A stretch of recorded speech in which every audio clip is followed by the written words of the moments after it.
You guys, it is a big moment for Dallas basketball fans. The Dallas Mavericks are on the clock with the #1 overall pick in the 2025 NBA draft, and all eyes are on, of course, Duke's Cooper Flagg. There's a lot happening to bring in the big night, so here to tell us so much more and what we might expect this upcoming season is commentator Jeff, also known as Skin Wade. Good morning to you. Hey, Aaron, how's it going? So good, so glad to have you here so you can break it down for us. This is a huge moment for the Mavs. Obviously, we had a huge moment last year, or the year before, I guess I should say, in a really difficult past season. So we're really looking forward to this. What do you think the energy is going to be like behind the scenes heading into June 25th? Well, I think it's just invigorating to have that luck happen to your franchise. I mean, this was a really tough season for fans and everyone involved because, you know, you trade a player that the community loves and then you just get decimated with injuries. We had one half of basketball against the Houston Rockets in one game to see what the vision was. And then after that,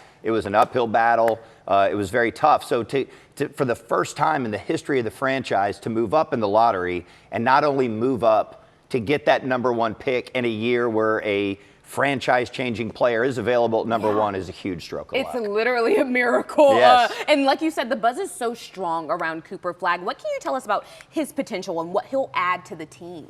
Well, you know, one of the things that GM Nico Harrison and Coach Jason Kidd are very much aligned on is the idea of a two-way player, meaning they're just as good defensively as they are offensively. If you look at Cooper Flagg, he can guard multiple positions, and honestly, his defensive game is more evolved than his offensive game. He's going to continue to grow into that. But the irony of this is that I think he is the best two-way American prospect since Anthony Davis, who is also a Dallas Maverick, was part of the Luka Doncic trade. So to get the #1 pick in a year where a guy like that has that much ability, that much skill, can play all these different positions, it's just a tremendous boost for the franchise and the community. Yes, indeed. I was just about to say, because the community can get behind this, and I think they need something to hold on to, especially after Luka left. And so tell me, because the draft night experience overall is so energizing, and then you guys are throwing a big party at AAC on top of it. What can people expect when they attend? It's going to be a blast. So, and we're doing it in partnership with you guys too. Like, we're going to be airing it on KFAA. Yes.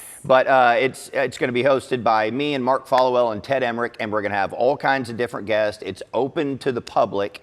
And it kind of reminds me, so I grew up here, and we used to have these draft parties back in the day. You know, the draft changed over time, but you would go to the Hyatt or you would go to Reunion and be a party. Well, we're having a party because you don't get the #1. In fact, the Mavericks have not had the #1 pick since 1981. Oh my gosh. So we're going to celebrate with a bash. There's going to be food. There's going to be festivities. The American Airlines Center will be a blast. There's parking in the Lexus garage. We want everybody to come. Yes, and I got something for you. What you got? So the first prop. A prop. There we go. I like that. The first 5,000 people that walk in the door are going to get this to celebrate the 1.8% chance that we had of getting the #1 pick. I was wondering what the 1.8 was for. I'm so glad you broke it down for us.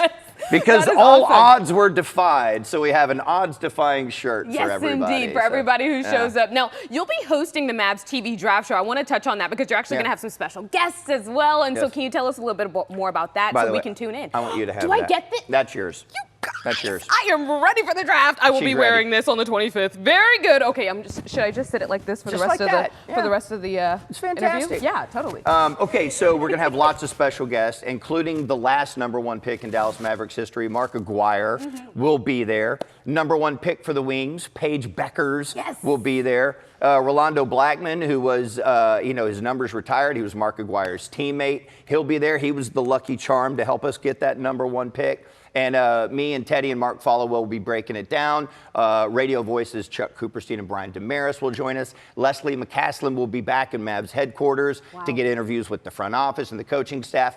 And my favorite part, Dana Larson and Devin Harris will be in New York to get an interview with whoever that #1 pick is. I think I know who it's going to be. I think I do too. You know, it's the best kept secret in the NBA. You know what I mean? Right. Tell me, where can people learn so much more if they want to attend? let's go to DallasMavs.com/draft. That'll have all the information that you need. There you go. And you can watch, you can catch the WFA Mavs Draft Day special on KFAA Channel 29 or on WFA Plus from 6 to 9 p.m. and watch the live draft right here on WFA Channel 8 at 7 p.m. this Wednesday, June 25th. Thank you again for being here. Absolutely, Aaron.